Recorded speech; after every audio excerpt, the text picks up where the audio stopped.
One of us has to leave, and it won't be me. Understood? The thing about humiliation is that it tastes like stale champagne and sounds like forced laughter echoing off conference room walls.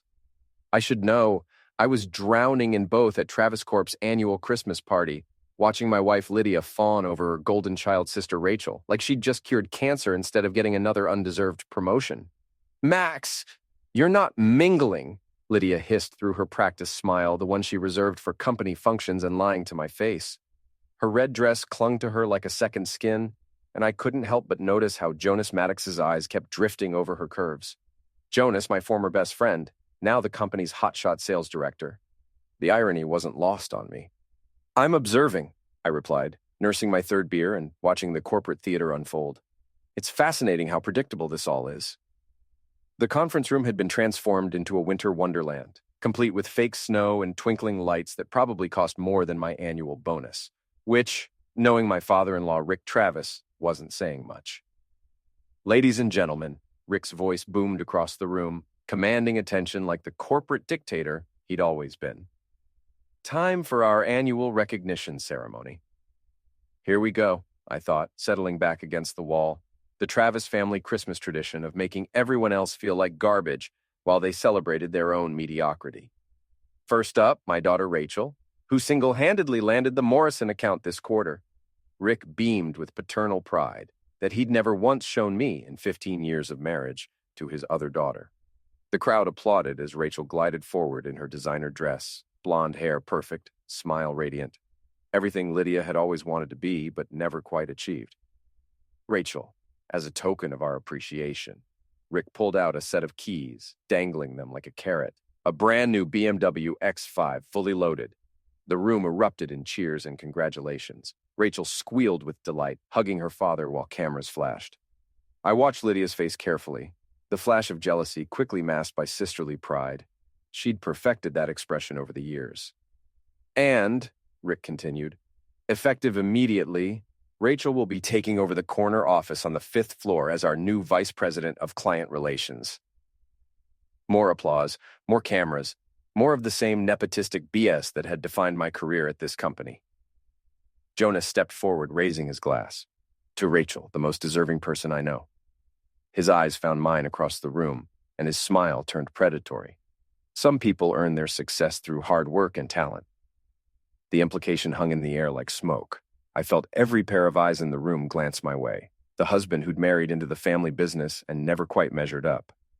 "Now," Rick's voice cut through the murmur, "we have one more recognition to make. Max Harrow, our dedicated IT manager, come on up here." My stomach dropped. This wasn't on the program. Lydia nudged me forward with a smile that didn't reach her eyes. I walked through the parting crowd, feeling like a man heading to his execution. Rick stood behind the podium with a gift bag, his expression unreadable. "Max has been with us for 15 years, Rick announced. "Through thick and thin, good times and bad, he's been reliable." The word hung there like a slap. Reliable. Not innovative, not successful, not valuable. Reliable. "So, Max, we wanted to give you something special." Rick reached into the bag and pulled out a crumpled $2 bill. "For your dedication to mediocrity." Scattered laughter rippled through the crowd.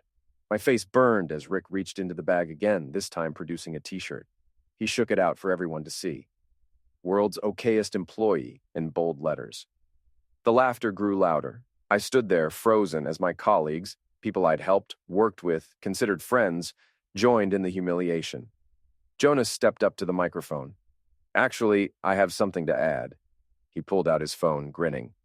"Max, you've been such a good sport about everything. Your wife, your career, your general existence. So here's to the most understanding husband in the room." The way he said it made my blood run cold. The emphasis on understanding. The look he shared with Lydia. The puzzle pieces clicking into place in my mind. I grabbed the microphone from Jonas. "You know what? You're absolutely right. I have been understanding. Maybe too understanding." The room fell silent. Rick's face darkened. Lydia looked panicked.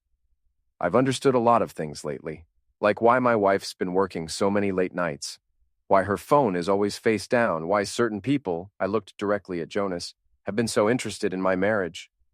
"Max," Lydia's voice was sharp with warning, But the thing about understanding, I continued, is that it goes both ways. And I think it's time everyone understood exactly what kind of people they're applauding tonight. I pulled out my phone, fingers flying over the screen. Within seconds, I'd sent an email to everyone in the company directory. Check your emails, folks. I think you'll find the attached photos very enlightening. The room erupted in chaos as phones buzzed and screens lit up. I watched faces change from confusion to shock to disgust as they saw the photos. Lydia and Jonas in the company parking garage, hands all over each other, her dress hiked up, his wedding ring glinting in the security light. "You fool!" Jonas lunged forward, but I was already moving toward the exit. "Enjoy the party," I called over my shoulder. "Consider it my gift to the company." I walked out into the December night, leaving behind the sounds of shouting, crying, and the complete destruction of the Travis family Christmas tradition. My phone was already buzzing with calls and texts, but I ignored them all. For the first time in years, I felt truly alive. The house was dark when I got home, which gave me exactly the time I needed to prepare. I'd been planning this moment for months, ever since I'd first discovered their affair through the company's email monitoring system. Being the IT manager had its perks: access to everything, visibility into everyone's digital lives, and the technical skills to document it all. I poured myself a scotch and settled into my home office, pulling up the files I'd been compiling. Photos, emails, text messages, financial records, a complete dossier of betrayal that went far deeper than just infidelity. The front door slammed around midnight. Lydia's heels clicked across the hardwood floor like gunshots. "Max!" Her voice echoed through the house.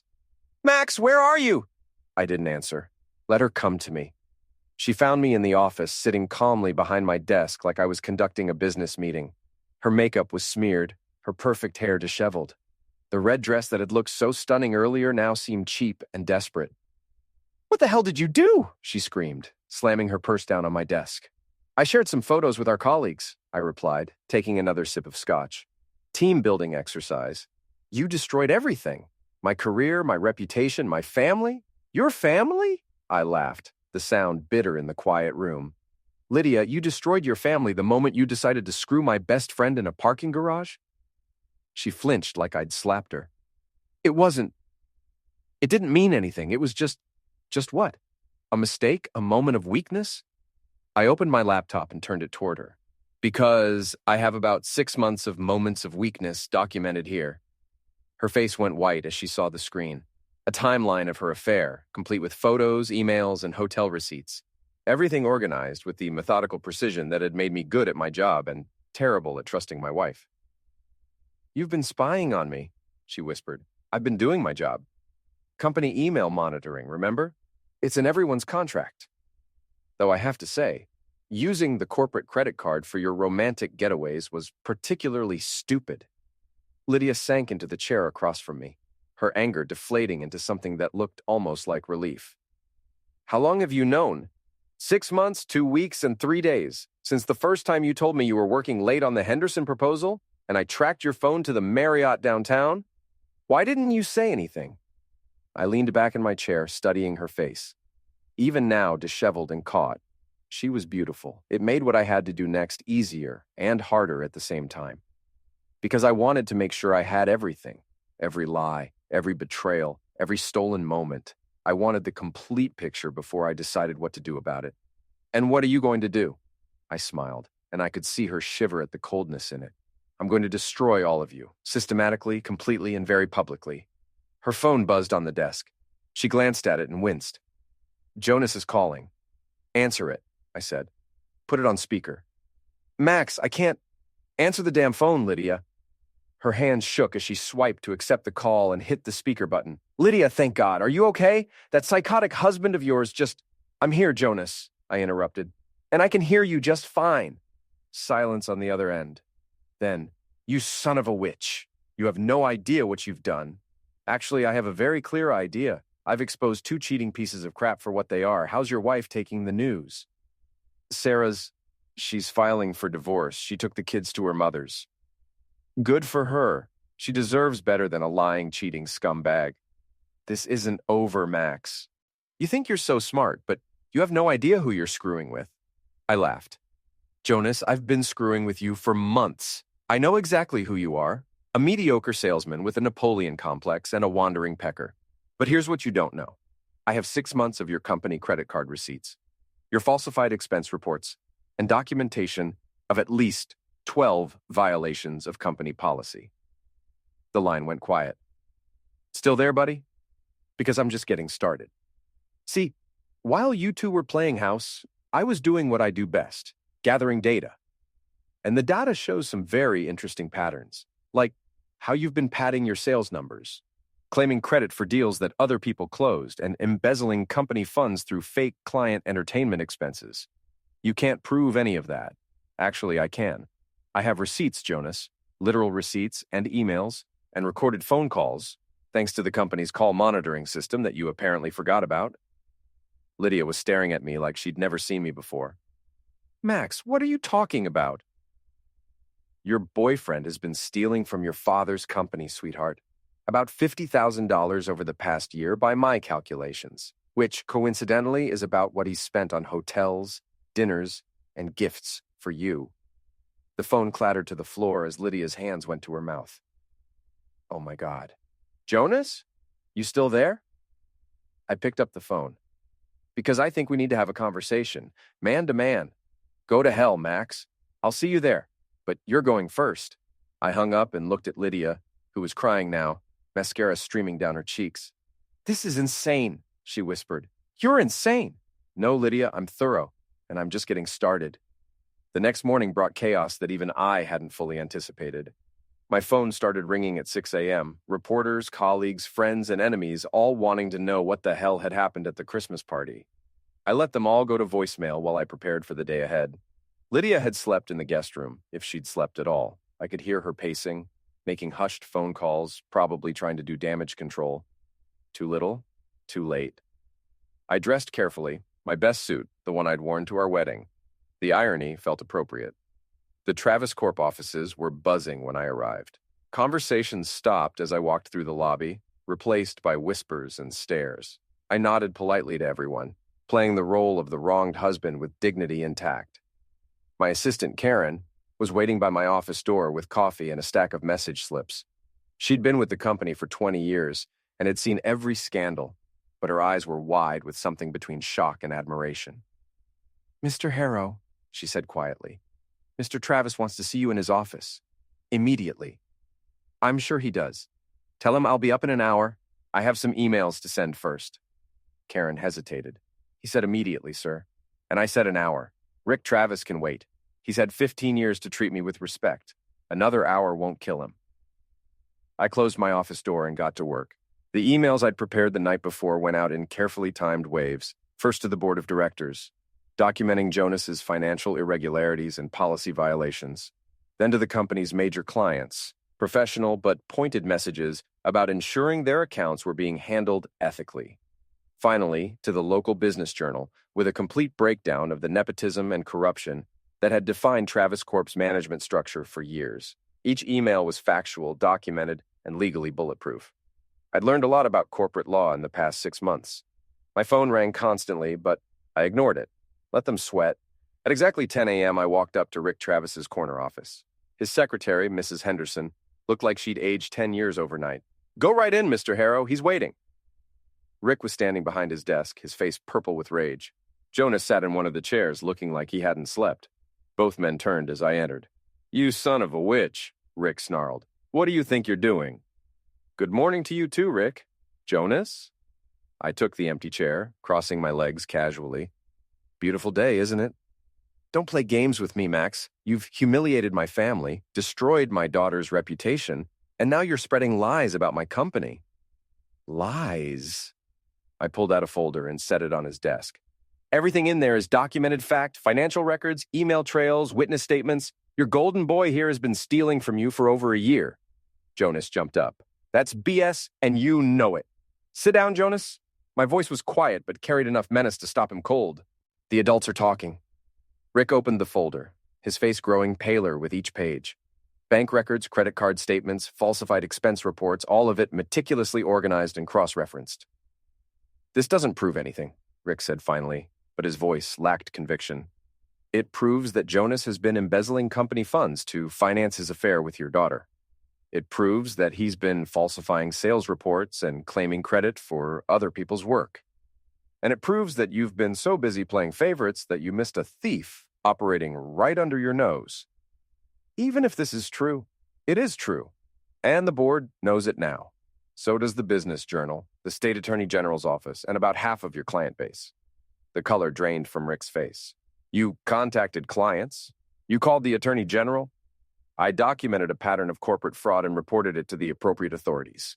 It's called being a responsible citizen. Jonas was on his feet again, pacing like a caged animal. You're destroying innocent people, Max. Lydia never hurt you. She made a mistake.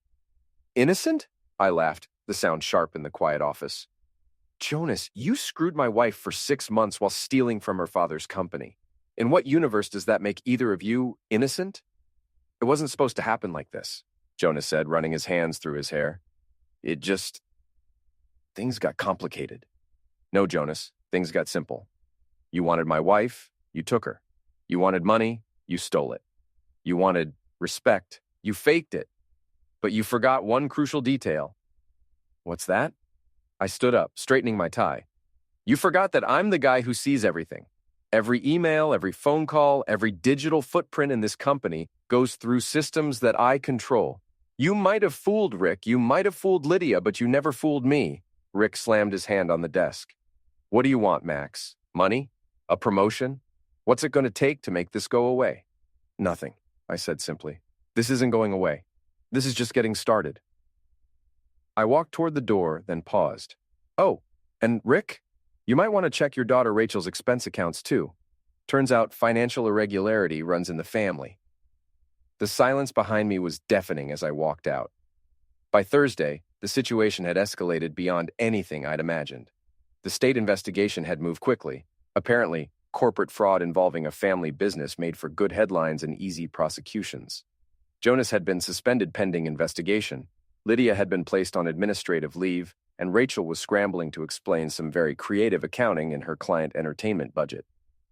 I was in my office reviewing security footage from the parking garage when Brandon Murphy knocked on my door. Brandon was one of the few genuine friends I had at the company, a straight-talking former Marine who ran our facilities management team. Max, we need to talk, he said, closing the door behind him. What's up? Jonas is looking for you, and he's not looking to talk. I leaned back in my chair. Define not looking to talk. He's been drinking since lunch, talking about how you destroyed his life, how you're going to pay for what you've done. Security's keeping an eye on him, but Brandon shrugged. Thought you should know. I appreciate the heads up. Max, I have to ask, are you sure about all this? I mean, what Jonas did was wrong, but this seems like scorched earth. I turned my monitor toward him, showing the financial records I'd compiled. Brandon, he stole $63,000 from this company. He falsified reports, claimed credit for other people's work, and committed infidelity with my wife using company resources. What part of that deserves mercy? Brandon whistled low. 63 grand? Jesus. That's just what I can prove. The real number is probably higher. And Lydia? I closed the files and looked at my friend. Lydia made her choice. She chose him over me, lies over truth, and easy over right. I'm just making sure there are consequences for those choices. Brandon nodded slowly. Fair enough, but watch your back, okay? Jonas is talking crazy. He left, and I went back to work. But I couldn't concentrate. Something about Brandon's warning bothered me, not because I was afraid of Jonas, but because I realized I wanted the confrontation. I wanted him to come for me. I didn't have to wait long. At 6 p.m., as I was packing up to leave, Jonas appeared in my doorway. He looked like hell, unshaven, eyes red-rimmed, suit wrinkled. The smell of booze preceded him into the room. We need to talk, he said, stepping inside and closing the door. Do we? I thought we covered everything pretty thoroughly the other night. You destroyed my life. No, Jonas, you destroyed your life. I just documented it. He moved closer to my desk, swaying slightly. Sarah took everything. The house, the kids, the car, everything. Good for her. She deserves better than a lying, stealing piece of crap. And the company? Rick fired me today.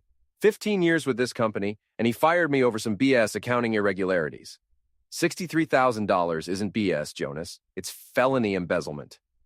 You don't understand. he said, his voice rising. I needed that money. Sarah's medical bills, the kids' school, the mortgage. So you stole it, and you used it to screw my wife. It wasn't like that. Then what was it like? I stood up, facing him across the desk. Enlighten me, Jonas. What was it like when you were screwing my wife in hotel rooms paid for with stolen money? He lunged across the desk, but I was ready. I sidestepped, letting his momentum carry him into the wall behind me. He spun around, face flushed with rage and booze. You think you're so smart, he snarled. But you have no idea what you've started. I know exactly what I've started. I've started the process of holding you accountable for your actions. Accountable? He laughed bitterly.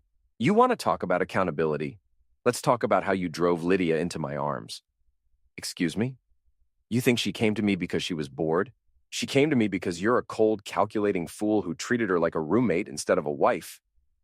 So it's my fault you're a thief and an adulterer? It's your fault she needed someone who actually gave a damn about her feelings. I walked around the desk, closing the distance between us. Jonas, let me explain something to you. I treated Lydia exactly the way she deserved to be treated, with respect, honesty, and fidelity. The fact that she preferred lies, theft, and betrayal says something about her character, not mine. You son of a witch, he swung at me, a wild haymaker that I easily ducked. I grabbed his wrist and twisted, forcing him face first against the wall. Here's what's going to happen, Jonas. You're going to leave my office, leave this building, and stay the hell away from me and my wife. She's not your wife anymore, he gasped against the wall. She's filing for divorce. Good. Then she'll be free to visit you in prison. I released him and stepped back. He turned around, rubbing his wrist, eyes full of hate. This isn't over, Max. Yes, it is. You just don't know it yet. He left, slamming the door behind him. I sat back down at my desk and made a note in Jonas's file. Physical confrontation, 6:15 p.m., witness statements to follow. Everything documented, everything recorded, everything building toward the endgame I'd been planning for months. The board meeting was scheduled for Friday morning at 9 a.m. I arrived early, setting up my presentation in the main conference room. Charts, graphs, financial projections, everything laid out with the precision of a surgical strike. Rick Travis entered at exactly 9, followed by the other board members. Lydia and Rachel came in together, both looking like they'd been crying. Jonas was notably absent. His suspension had become termination the day before.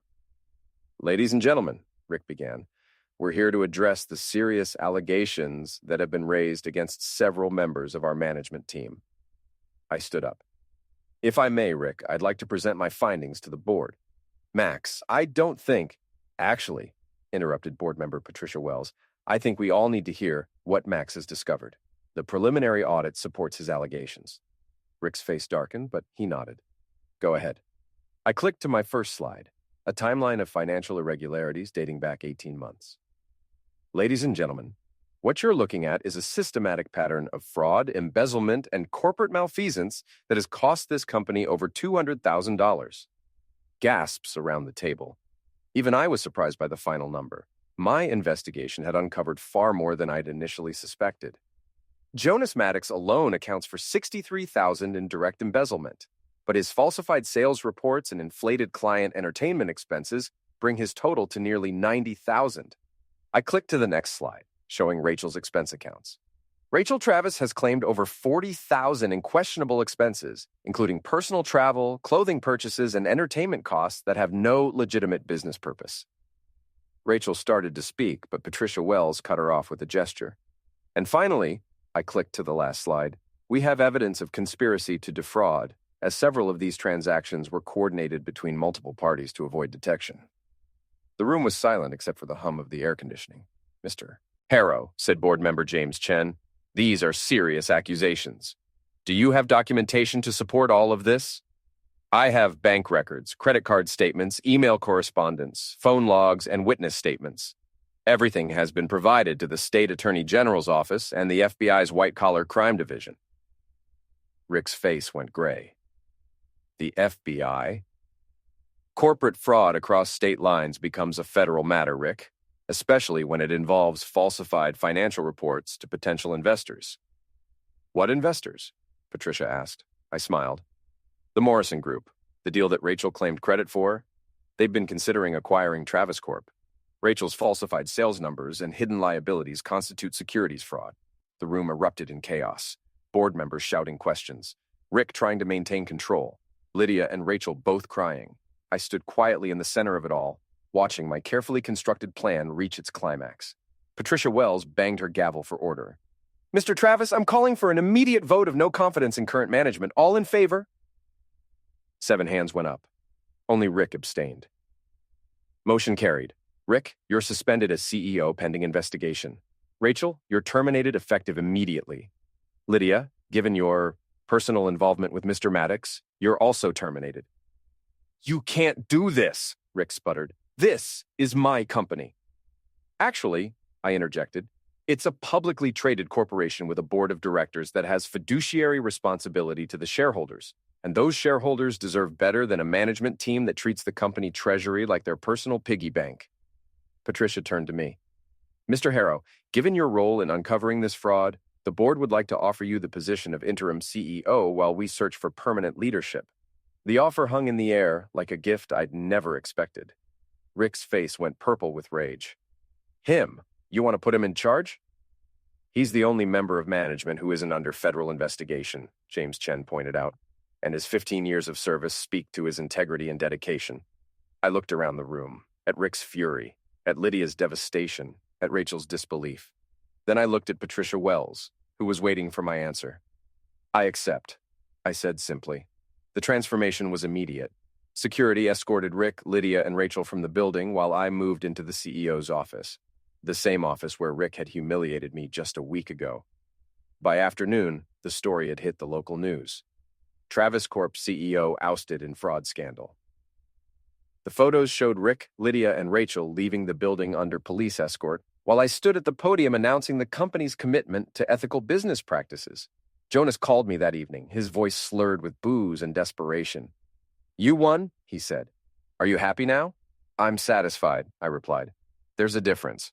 Lydia's destroyed. Rachel's facing federal charges. Rick's had a heart attack. Did you know that? He's in the hospital. I'm sorry to hear about Rick's health. As for the rest of it, actions have consequences, Jonas. You all forgot that." "What about you, Max? What are the consequences for you?"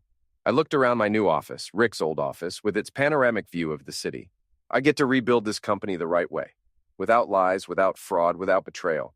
I'd say those are pretty good consequences." "You're a cold fool." "No, Jonas, I'm just thorough."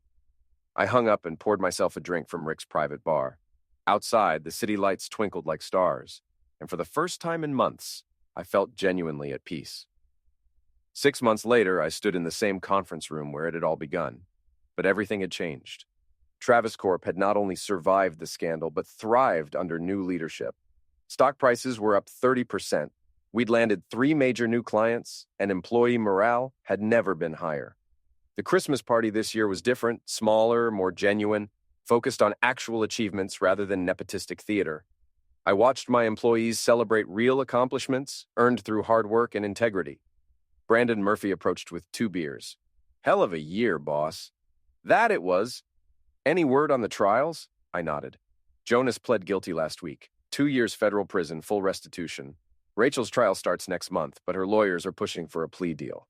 The evidence is overwhelming." "And Lydia?" "Divorce was finalized yesterday. She's moving to California, trying to start over." Brandon studied my face. "Any regrets?" I considered the question seriously. "About the divorce? No. About destroying their lives?" I paused, watching the genuine happiness around me. "They destroyed their own lives, Brandon. I just made sure there were consequences." "That's cold, man." "Maybe, but it's also justice." My phone buzzed with a text message. Unknown number, but I recognized the writing style immediately. "Max, I know you'll never forgive me, but I need you to know that I'm sorry. Not just for getting caught, but for what I did to us. You deserve better. L." I showed the message to Brandon, who whistled low. "You going to respond?" I deleted the message without answering. Nothing to say. The party continued around us, but I found myself thinking about the past year. The investigation, the trials, the complete destruction of everything Rick Travis had built. Some might call it revenge, but I preferred to think of it as accountability. Jonas was in federal prison, his wife and children starting new lives without him. Rachel was facing 5 years for securities fraud and conspiracy. Rick had survived his heart attack, but lost everything. His company, his reputation, his family's legacy. And Lydia was 3,000 miles away, working as a receptionist and living in a studio apartment. "Mr. Harrow?" Karen, my assistant, appeared at my elbow. "There's someone here to see you." I turned to find a young woman in a business suit, FBI credentials in her hand. "Special Agent Martinez," she said, extending her hand. "I wanted to thank you personally for your cooperation in the Travis Corp investigation. Just doing my civic duty. Your documentation was extraordinary. Most corporate fraud cases take years to build. You handed us everything we needed in a matter of weeks." "I'm thorough," she smiled. "The Bureau could use more citizens like you. Have you ever considered a career change?" I laughed. "Thanks, but I'm happy where I am." After she left, I walked back to my office, the CEO's office that had once belonged to Rick Travis, the same desk where he'd humiliated me, the same chair where he'd dismissed my contributions for 15 years. On the wall hung a framed photo from the company's turnaround announcement. Me at the podium, employees cheering in the background, stock prices climbing on the screen behind me. The caption read, "Travis Corp CEO Max Harrow announces record quarterly profits." I poured myself a scotch from what used to be Rick's private bar and settled into what used to be Rick's chair. Outside, snow was falling on the city, covering everything in pristine white. My phone rang. The caller ID showed a number I recognized but hadn't seen in months. "Hello, Jonas?" "Max." His voice was different, smaller, defeated. "I'm calling from prison." "I figured. What do you want?" "I wanted to ask you something. Did you plan all of this from the beginning?" I leaned back in my chair, considering the question. "You mean, did I plan for you to steal money and sleep with my wife?" "No, Jonas, I'm good, but I'm not that good. But once I found out, I documented everything. I gathered evidence, I built a case, and then I waited for the right moment to present it." The Christmas party. The Christmas party was perfect. All of you together, celebrating your success, basking in your sense of superiority. It seemed like the right time to show everyone who you really were. Silence on the line. Then, "Do you hate us?" "Hate?" I considered the word. "No, Jonas. Hate requires emotional investment. I simply stopped caring about any of you the moment I realized who you really were." "That's worse than hate." "Yes," I agreed. "It is. Lydia really loved you, you know, before everything went wrong. No, she didn't. She loved the idea of me, the stable husband, the reliable provider, the man who would never question her choices, but she never loved me. And now? Now she's learning what it means to live with the consequences of her actions, just like you are." I heard him take a shaky breath. "I'm sorry, Max, for all of it. I know you are, but sorry doesn't change anything. Will you ever forgive us?" I looked out at the falling snow, thinking about forgiveness and justice and the price of betrayal. "Jonas, forgiveness is something you give to people you care about. I don't care about any of you anymore. You're just cautionary tales now, examples of what happens when people mistake kindness for weakness. That's all we are to you? Examples? That's all you ever were. I just didn't realize it until you showed me." I hung up and turned back to my computer, where quarterly reports waited for my review, numbers that showed growth, stability, and success built on honest work and ethical leadership. Outside, the snow continued to fall, covering the city in clean, white silence. Inside, I had work to do, a company to run, employees to lead, and a future to build on the ashes of other people's betrayals. I raised my glass to the window, toasting the falling snow and the justice it represented. "To consequences," I said aloud, "and to the people who earned them." Then I got back to work, leaving the past buried under the accumulating snow.